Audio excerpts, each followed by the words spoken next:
Namaste, Dandavat Pranam.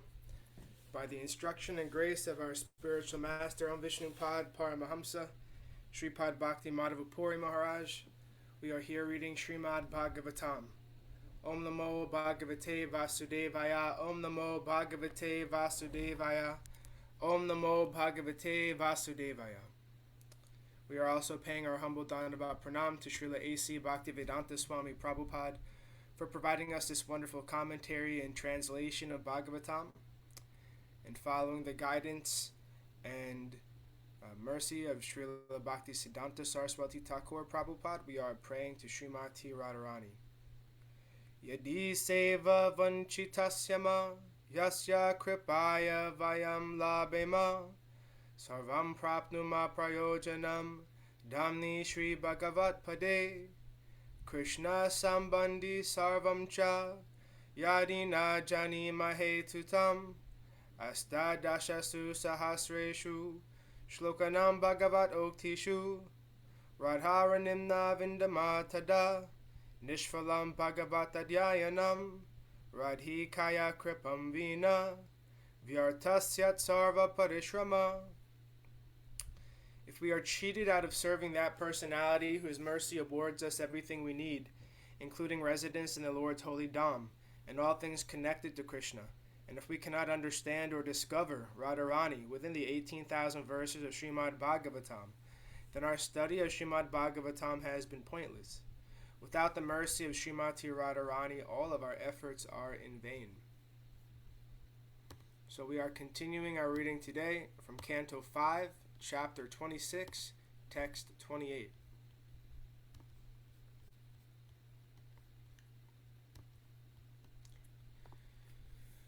Yastvihava anritam vadati sakshe dravya vindāmaḥ daneva katanchit savai pratyanarake vichimatyada shiranira vakase yojana satochrayad giri mordna sampatyate yatra jalam ivastalam asma pristam abhabhashate tad avichamat tilaso vishiryamana sariro na mriyamana punar aropito nipatati. A person who in this life bears false witness or lies while transacting business or giving charity is severely punished after death by the agents of Yamaraj. Such a sinful man is taken to the top of a mountain, 800 miles high, and thrown headfirst into the hell known as Avichimat. This hell has no shelter, and is made of strong stone resembling the waves of water. There is no water there, however, and thus it is called Avichimat, waterless. Although the sinful man is repeatedly thrown from the mountain and his body broken to tiny pieces, he still does not die, but continually suffers chastisement. Text 29. Yastvihavai vipro rajanyo vishyova somhapitas tat kalatram vasuram pratasto piva pibati pramadatas tesham nirayam nitanam urasi padakramyasye vanina dravamanam Kṛṣṇa-yasam nisinchanti. Any Brahmana or Brahmana's wife who drinks liquor is taken by the agents of Yamaraj to the hell known as Ayapana. This hell also awaits any Kshatriya, Vaishya, or person under a vow who in illusion drinks soma-rasa. In Ayapana, the agents of Yamaraj stand on their chests and pour hot melted iron into their mouths. One should not be a Brahmana in name only and engage in all kinds of sinful activities, especially drinking liquor. Brahmanas, Kshatriyas, and Vaishyas must behave according to the principles of their order. If they fall down to the level of Sudras who are accustomed to drinking liquor, they will be punished, as described herein.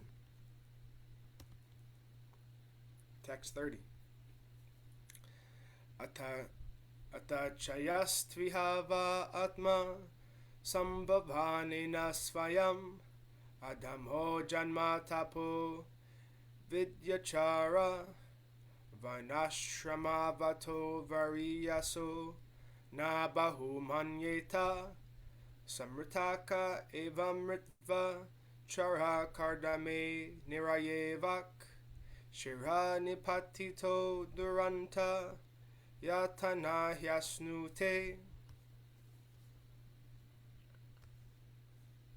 A low-born and abominable person who in this life becomes falsely proud, thinking I am great, and who thus fails to show proper respect to one more elevated than he by birth, austerity, education, behavior, caste, or spiritual order, is like a dead man even in this lifetime, and after death he is thrown headfirst into the hell known as Chara-kardama. There he must suffer great tribulation at the hands of the agents of Yamaraj. Purport. One should not become falsely proud.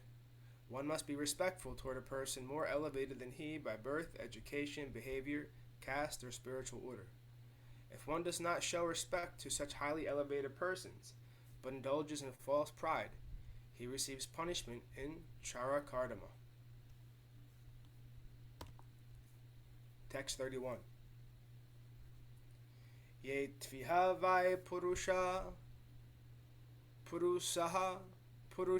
medhena yajante yascha striho nripashun kadanti tams chate pasavha iva nihata yama sadane yata yanto rakshogana sanika iva svad hitina vadayasrik pibanti nrityanti cha gayanti cha hrishamana yateha purushadaha.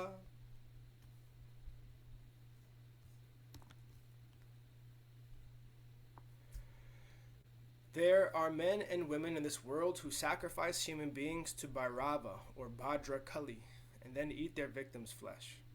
Those who perform such sacrifices are taken after death to the abode of Yamaraj, where their victims, having taken the form of Rakshasas, cut them to pieces with sharpened swords. Just as in this world the man-eaters drink their victims' blood, dancing and singing in jubilation, their victims now enjoy drinking the blood of the sacrificers and celebrating in the same way. Text 32. Ye trihava anhagaso ranye grameva vaishrambakar upashritan upavishramvaya jiji vishun sula sutra dishu paprotan kridana kataya yatayanti te picha pratyayamayatannasu saladishu protatmana kshutribhyam chabhihata kanka vadhadi bischetas tatas tigma tundhar ahanyamana atma samalam smaranti. In this life, some people give shelter to animals and birds that come to them for protection in the village or forest, and after making them believe that they will be protected, such people pierce them with lances or threads and play with them like toys, giving them great pain. After death, such people are brought by the assistance of Yamaraj to the hell known as Sulaprota, where their bodies are pierced with sharp needle-like lances. They suffer from the hunger and thirst and sharp-beaked birds, such as vultures and herons, which come at them from all sides to tear at their bodies. Tortured and suffering, they can then remember the sinful activities they committed in the past.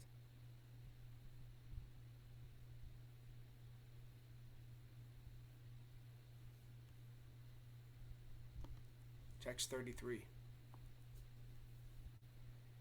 Ye tvihāvai bhutanyudve jayanti nara ulbana svabhava yata danda shukaste pi pratya narake danda shukaye nipatanti yatra nripa danda shuka panchamukha saptamukha upashritya grashanti yata bileshayan.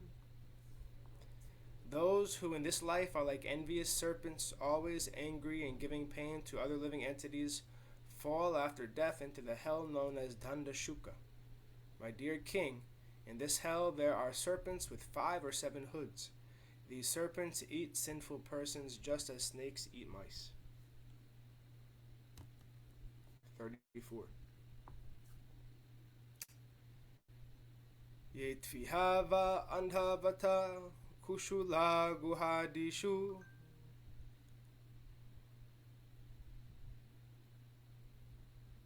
bhutani nirundanti tata mutrateshvevo paveshya sagarena vanina dumena nirundanti. Those who in this life confine other living entities in dark wells, granaries, or mountain caves are put after death into the hell known as Avata Nirodhana. There they themselves are pushed into dark wells where poisonous fumes and smoke suffocate them, and they suffer very severely. 35.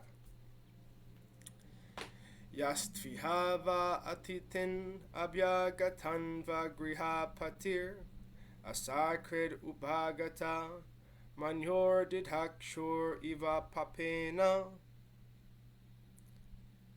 chakshusha nirikshate tasya chapi niraye papadrishter akshini vajratunda gridra kankakaka vatadaya prashahyoru balad utpatayanti. A householder who receives guests or visitors with cruel glances, as if to burn them to ashes, is put into the hell called Paryavartana, where he is gazed at by hard-eyed vultures, herons, crows, and similar birds, which suddenly swoop down and pluck out his eyes with great force.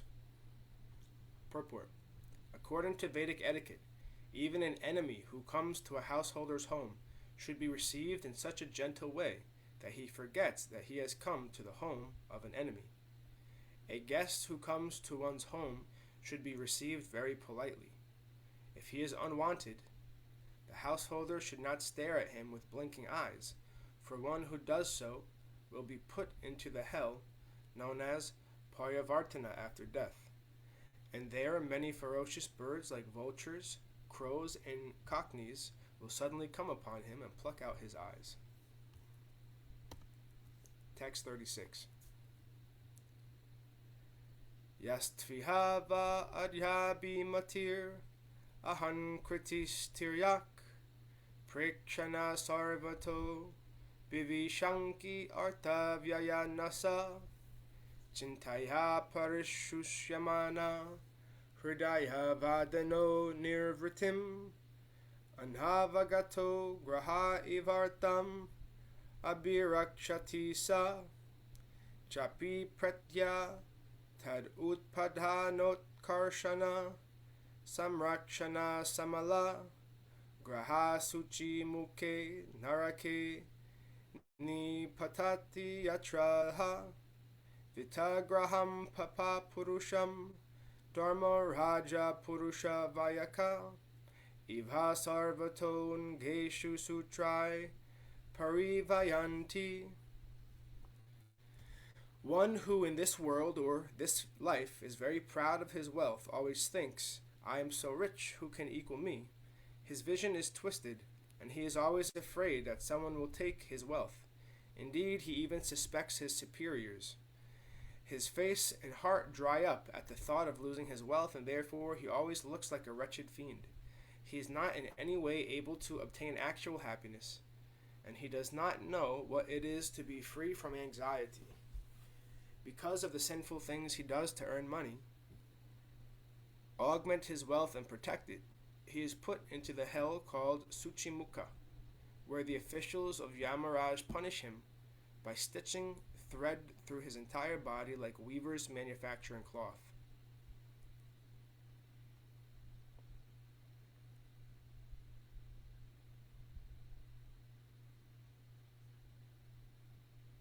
Purport. When one possesses more wealth than necessary, he certainly becomes very proud. This is the situation of men in modern civilization.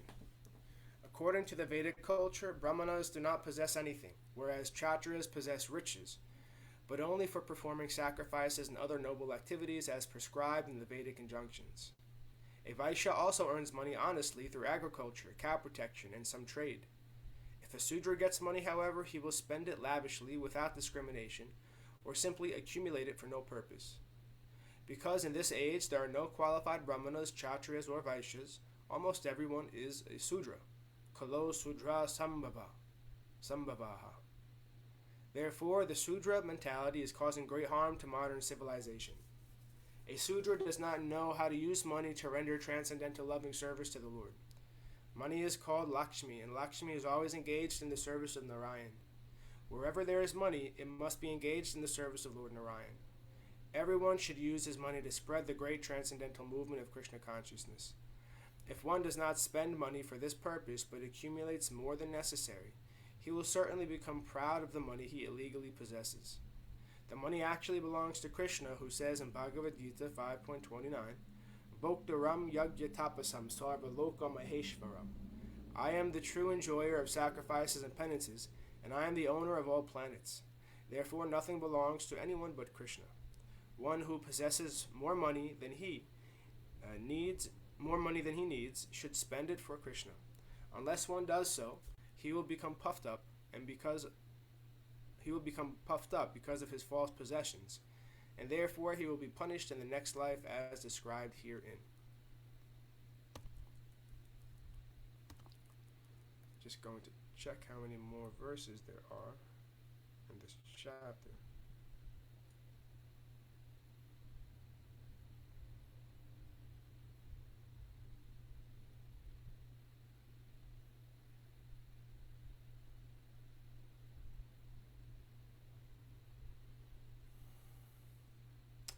There are 40 verses, so we're just going to finish this chapter today by Krishna's grace. Evam vidha naraka yamalaye shanti satasa sahasreṣu sarveṣu cha sarva eva dharma varchino ye kechid ihodita anuditascha vani pate paryayena vishanti tataiva dharmanuvartina itaratra ihatu punarbhaveta ubhaya seshabhyam nivishanti. My dear King Parikshit, in the province of Yamaraj there are hundreds and thousands of hellish planets. The impious people I have mentioned, and also those I have not mentioned, must all enter these various planets according to the degree of their impiety. Those who are pious, however, enter other planetary systems, namely the planets of the demigods. Those who are pious enter the planets of the demigods. Nevertheless, both pious and impious are again brought to earth after the results of their pious or impious acts are exhausted. Purport. This corresponds to the beginning of Lord Krishna's instructions in Bhagavad Gita, tadā dehantara prapti. Within this material world, one is simply meant to change from one body to another in different planetary systems. Urdhvam gachanti sattvasta. Bhagavad Gita 14.18. Those in the mode of goodness are elevated to the heavenly planets. Adho gachanti tamasa. Similarly, those too engrossed in ignorance enter the hellish planetary systems. Both of them, however, are subjected to the repetition of birth and death. In Bhagavad Gita, it is stated that even one who is very pious returns to earth after his enjoyment in the higher planetary systems is over. Chine punye marcha lokam vishanti, Bhagavad Gita 9.21. Therefore, going from one planet to another does not solve the problems of life. The problems of life will only be solved when we no longer have to accept the material body. This can be possible if one simply becomes Krishna conscious. As Krishna says in Bhagavad Gita 4.9, Janma karma chame divyam evam yoveti tatvata tyatva deham punar janma naitimam eti sarjuna. One who knows the transcendental nature of my appearance and activities does not, upon leaving the body, take his birth again in this material world, but attains my eternal abode, O Arjuna. This is the perfection of life and the real solution to life's problems. We should not be eager to go to the higher heavenly planetary systems, nor should we act in such a way that we have to go to the hellish planets. The complete purpose of this material world will be fulfilled when we resume our spiritual identities and go back home, back to Godhead. The very simple method for doing this is prescribed by the Supreme Personality of Godhead. Sarva-dharmam parityaga mam ekam sharanam vraja. Bhagavad Gita 18.66. One should be neither pious nor impious. One should be a devotee and surrender to the lotus feet of Krishna. This surrendering process is also very easy. Even a child can perform it. Manmana bhava mad bhakto mad yajimam namaskuru. Bhagavad Gita 18.65. One must always simply think of Krishna by chanting Hare Krishna, Krishna Krishna, Hare Hare, Hare Rama, Rama Rama, Hare Hare. One should become Krishna's devotee, worship him, and offer obeisances to him. Thus, one should engage all the activities of his life in the service of Lord Krishna.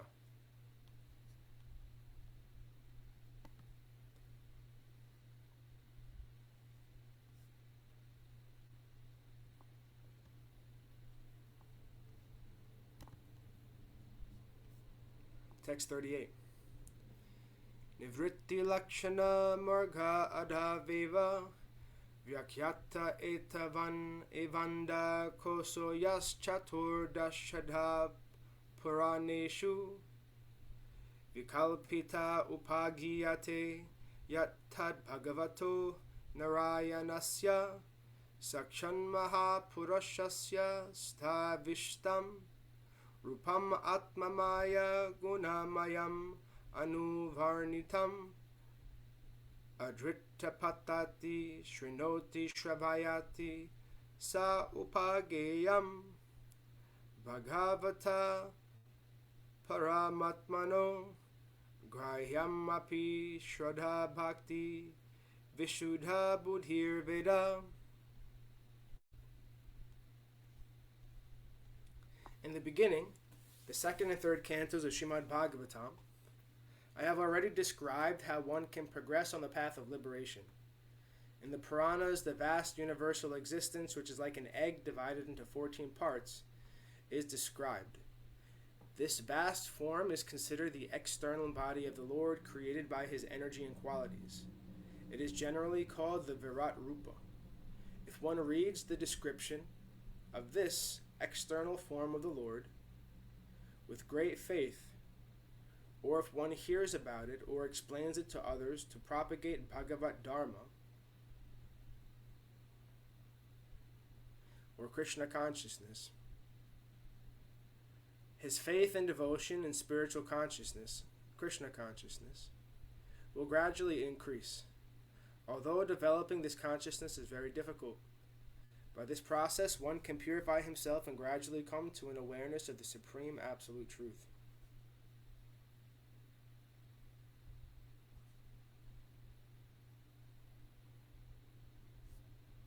Purport. The Krishna consciousness movement is pushing forward the publication of Srimad Bhagavatam, as explained especially for the understanding of the modern civilized man. to awaken him to his original consciousness. Without this consciousness, one melts into complete darkness. Whether one goes to the upper planetary systems or the hellish planetary systems, he simply wastes his time. Therefore, one should hear of the universal position of the Virat form of the Lord as described in Srimad Bhagavatam. That will help one save himself from material conditional life and gradually elevate him to the path of liberation so that he can go back home, back to Godhead. Text 39. Shrutvastulam tata sukshmam rupam bhagavato yati stulhe nirjitamatmanam sanhai sukshmam diya nayed iti. One who is interested in liberation, who accepts the path of liberation and is not attracted to the path of conditional life, is called yati, or a devotee. Such a person should first control his mind by thinking of the Virat Rup, the gigantic universal form of the Lord, and then gradually think of the spiritual form of Krishna, Satchidananda Vigraha, Brahma Samhita 5.1. After hearing of both forms, thus one's mind is fixed in samadhi. By devotional service, one can then realize the spiritual form of the Lord, which is the destination of devotees. Thus, his life becomes successful. Purport.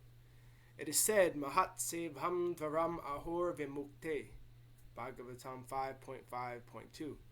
If one wants to progress on the path of liberation, he should associate with Mahatmas, or liberated devotees, because in such association there is a full chance for hearing, describing and chanting about the name, form, qualities, and paraphernalia of the Supreme Personality of Godhead, all of which are described in Srimad Bhagavatam.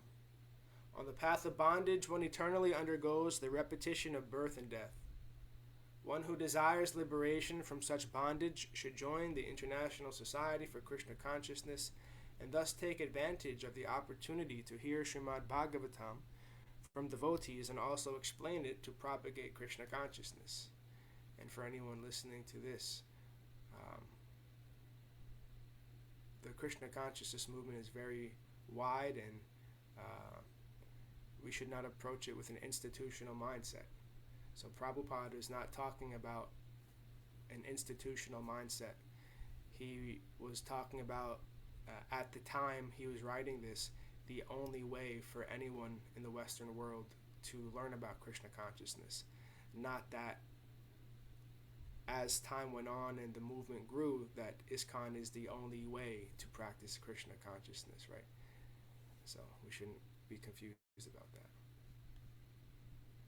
Text 40.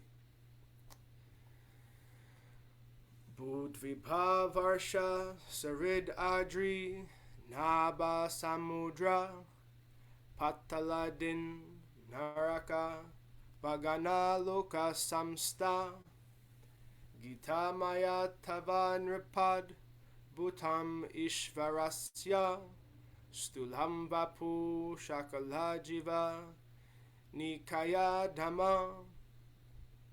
My dear King, I have now described for you this planet Earth, the other planetary systems and their lands, or varshas, rivers and mountains.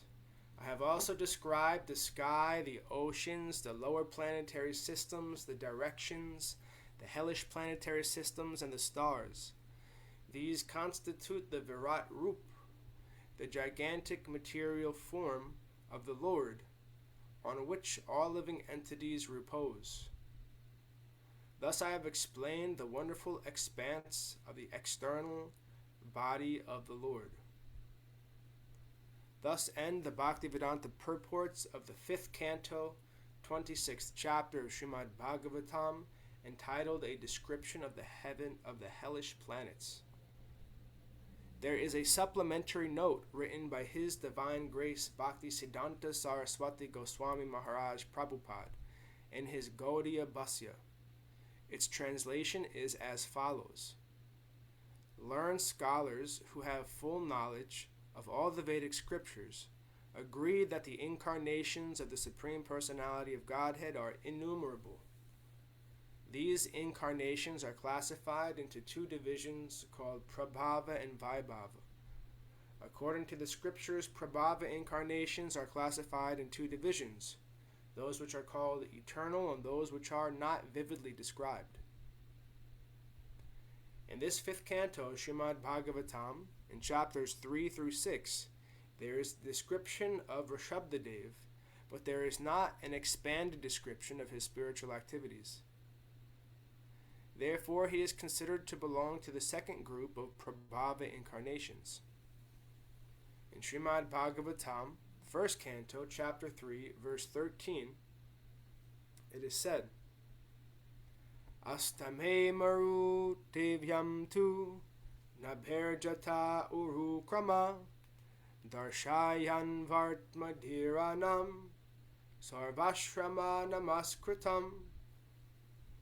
Lord Vishnu appeared in the eighth incarnation as the son of Maharaj Nabi, the son of Agnidra, and his wife Meru Devi. He showed the path of perfection, the Paramahamsa stage of life, which is worshipped by all the followers of Varnashram Dharma. Rishabdadev is the Supreme Personality of Godhead, and his body is spiritual, Satchidananda Vigraha, as told in Brahma Samhita 5.1. Therefore, one might ask how it might be possible that he passed stool and urine. The Gaudiya Vedanta Acharya Baladev Vidyabhushan has replied to this question in his book known as Siddhanta Ratna, first portion, texts 65 through 68. Imperfect men call attention to Rishabdadev's passing stool and urine as a subject matter for the study of non-devotees who do not understand the spiritual position of a transcendental body. In this fifth canto of Srimad Bhagavatam 5.6.11, the illusioned and bewildered state of the materialists of this age is fully described. Elsewhere in 5th Canto 5.5.19, Rishabdadev stated, Idam shariram mama dorvibhavyam. This body of mine is inconceivable for materialists. This is also confirmed by Lord Krishna in Bhagavad Gita 9.11. Avajananti mam mudha manushim tanum ashritam param bhavam ajananto mama bhutta maheshvaram. Fools deride me when I descend in the human form. They do not know my transcendental nature and my supreme dominion over all that be.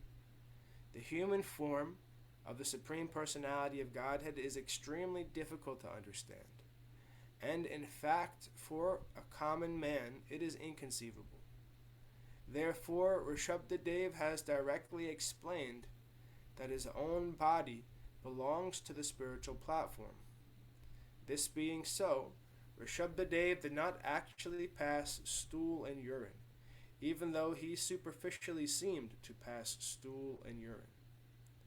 That was also transcendental and cannot be imitated by any common man. It is also stated in Srimad Bhagavatam that the stool and urine of Rishabdadev were full of transcendental fragrance. One may imitate Rishabdadev, but he cannot imitate him by passing stool that is fragrant. The activities of Rishabdadev, therefore, do not support the claims of a certain class of men known as Arhat, who sometimes advertise that they are followers of Rishabdadev. However, how can they be followers of Rishabdadev while they act against the Vedic principles? Shukadev Goswami has related that after hearing about the characteristics of Lord Rishabdadev, the king of Kanka, Venka, and Kutaka initiated a system of religious principles known as Arhat. These principles were not in accord with Vedic principles, and therefore they are called Pashanda Dharma. The members of the Arhat community considered Rishabdadev's activities material. However, Rishabdadev is an incarnation of the Supreme Personality of Godhead. Therefore, he is on the transcendental platform, and no one can compare to him. Rishabhadeva personally exhibited the activities of the Supreme Personality of Godhead. As stated in Srimad Bhagavatam 5.26.28, Dabha-nalas-tad-vanam alelihana saha tena dadaha. At the conclusion of Rishabhadeva's pastimes, an entire forest and the Lord's body were burned to ashes in a great forest fire. In the same way, Rishabhadeva burned people's ignorance to ashes. He exhibited the characteristics of a Paramahamsa in his instructions to his sons. The principles of the Arhat community, however, do not correspond to the teachings of Rishabhadeva. Srila Baladev Vidyabhushan remarks that in the 8th canto of Srimad Bhagavatam, there is another description of Rishabhadeva, but that Rishabhadeva is different from the one described in this canto. End of the 5th canto. So we will continue our reading on Friday from a new canto, Canto 6.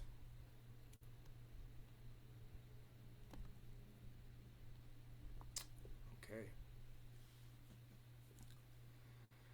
That was quite a lot to digest. And the fact that they said that you should still greet your enemy at your door, or you'll be punished. That kind of scares me to greet your enemy like he's a friend. I guess Well, that that is was. how degraded our mentality is today in general, right? At the time Bhagavatam was being spoken, even in war, right? War was an art called Dhanurveda, and it was conducted in a very different way than today. There was no, generally speaking, right? There was no. They wanted to fight. They were kshatriyas, so they enjoyed this spiritual art of expressing their devotion through physical prowess and standing for the principle that they believed in, at least on the side of the Pandavas. So they were not having sneak attack like we see this in movies sometimes, right? Like samurais are fighting, and it's like an honorable thing when they're fighting each other. They're not looking to wait for their enemy to not be looking and then sneak up behind him and stab him in the back. They want their enemy to be fully present and fight, and whoever is stronger deserves to win, kind of thing, right? So even though they're enemies on the battlefield, there's a whole level of honor that is there that is non-existent today, right? Today, literally today, they won't use people, right? They'll send a drone to bomb an entire civilization of people. They won't even send a man. So let alone honor among warriors. They won't even send a human being.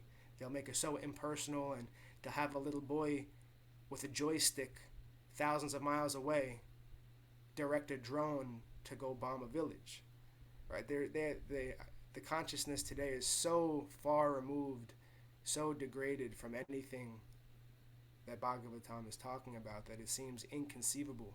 So in this way, to have an enemy come to our door today, people are so plunged in fear, like they're afraid of the mailman coming to their front door. Like the mailman should stay at least 5 yards away where the mailbox is, right? However far away the mailbox is, if the mailman comes to the door, we start to panic. Oh, what's wrong? Or if a neighbor comes across the street and disturbs our humdrum normal life, we're kind of a little, oh, what's wrong? The neighbor's coming to knock on the door, something must be wrong. We start to get into like this anxious fear, right? It's like we're so far removed from a healthy mentality. It's insane.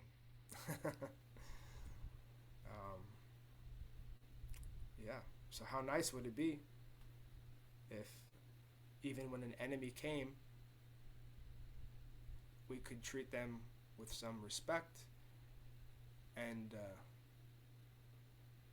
anyhow, it's a whole nother world. But the whole point of all this is consciousness. Everything is in consciousness, right? Right. It always comes back to that. Right. So anyhow, yeah.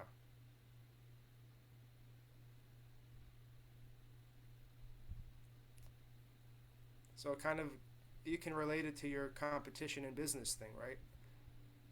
If someone who's a competitor in your field of business, you don't treat them like that. You treat them with No, that's different. That's a no, I'm saying that's it's a good thing. So what you yeah. say about that is like kind of like what Bhagavatam is saying about someone's enemy coming to their house and being treated with respect.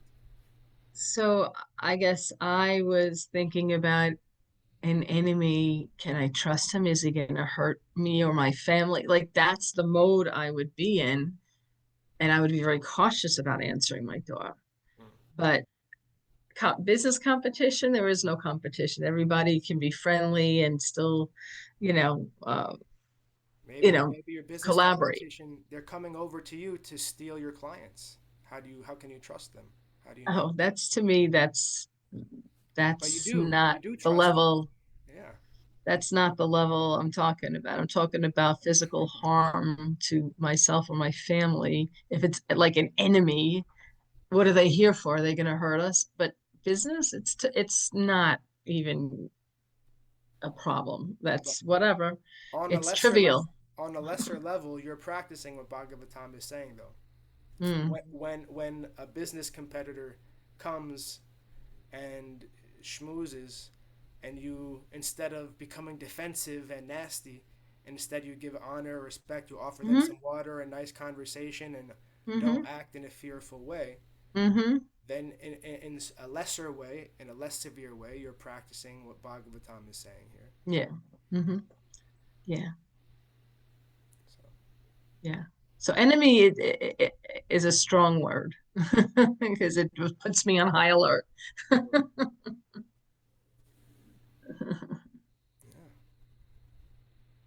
but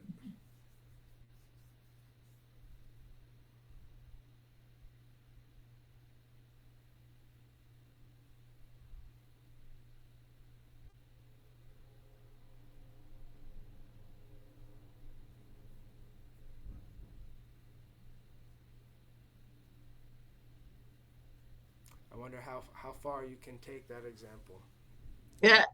because I can see the wheels turning. where you know the six enemies of the mind are talked about in the Vedas, right? Anger, lust, greed, right, like that. And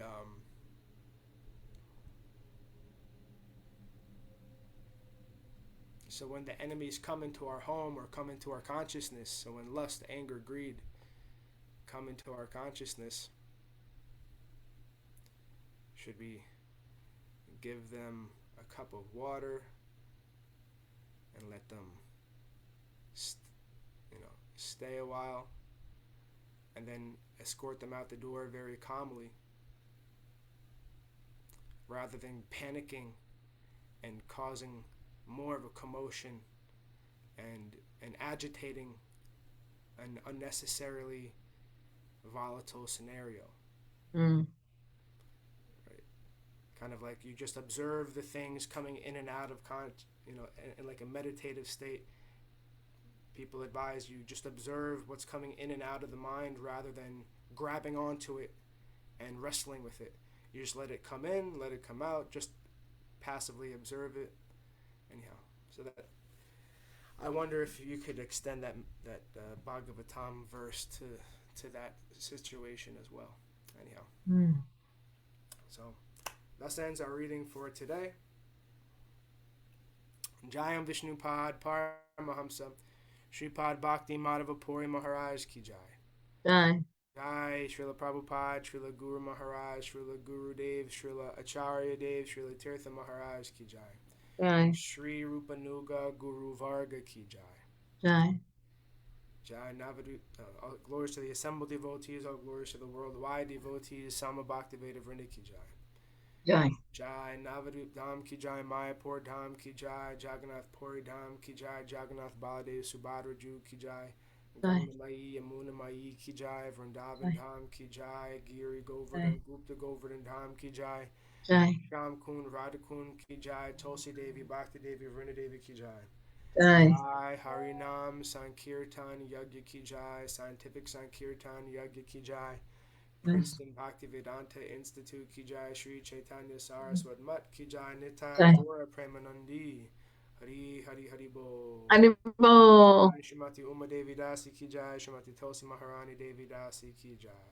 Jai. Hare And Krishna. Jai Krishna Keshava Das Jai Brahmachari Gurudev. Ki Jai. Hare Krishna. Jai Gurudev.